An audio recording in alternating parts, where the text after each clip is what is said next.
ঢাকাই সিনেমার জনপ্রিয় চিত্রনায়িকা অপু বিশ্বাস যেন নিজেকে নতুন করে আবিষ্কার করেছেন। মাঝে কিছুটা বিরতি থাকলেও এখন তিনি ফিরেছেন আরও আত্মবিশ্বাসী ও গ্ল্যামারাস রূপে। ওজন কমিয়ে স্টাইলিশ লুকে হাজির হয়ে ভক্তদের দৃষ্টি কাটছেন। সিনেমার শুটিং থেকে শুরু করে শোরুম বা পার্লার উদ্বোধন সব মিলিয়ে পেশাগত জীবনে এখন দারুণ ব্যস্ত সময় পার করছেন তিনি। সম্প্রতি একটি পার্লার উদ্বোধন অনুষ্ঠানে উপস্থিত হয়ে সাংবাদিকদের মুখোমুখি হন অপু। সেখানে নিজের পরিবর্তিত লুক, সৌন্দর্য এবং ব্যক্তিগত জীবন নিয়ে খোলামেলা কথা বলেন। তবে এবার তিনি স্পষ্ট জানিয়ে দিয়েছেন, ব্যক্তিগত জীবন নিয়ে আর কোনো বিতর্কে জড়াতে চান না। অপু বিশ্বাস বলেন, আমি এমন কোনো কথা বলতে চাই না যা বারবার আমাকে প্রশ্নবিদ্ধ করবে বা বিতর্ক তৈরি করবে। মিডিয়ায় এমন কিছুই তুলব না যা আমার পেশা জীবনে নেতিবাচক প্রভাব ফেলে।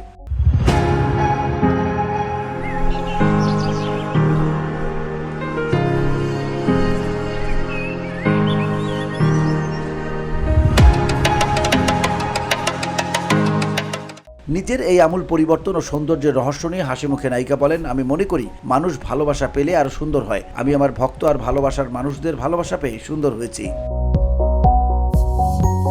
অনুষ্ঠানে সাংবাদিকরা আব্রাহাম খান জয় ও শাকিব খান বাবা ছেলের সম্পর্ক নিয়ে প্রশ্ন করলে অপু বিশ্বাস হেঁটে পাল্টা প্রশ্ন রাখেন, আচ্ছা বাবা ছেলের সম্পর্ক কেমন? এটা কি প্রশ্ন করার মতো বিষয়? এরপরই নিজের বর্তমান অবস্থান পরিষ্কার করেন অপু। তিনি জানান, ব্যক্তিজীবনকে পেশা থেকে আলাদা রাখার এই গুরুত্বপূর্ণ উপদেশটি তিনি পেয়েছেন সুপারস্টার শাকিব খানের কাছ থেকেই। VOD Bangla news desk.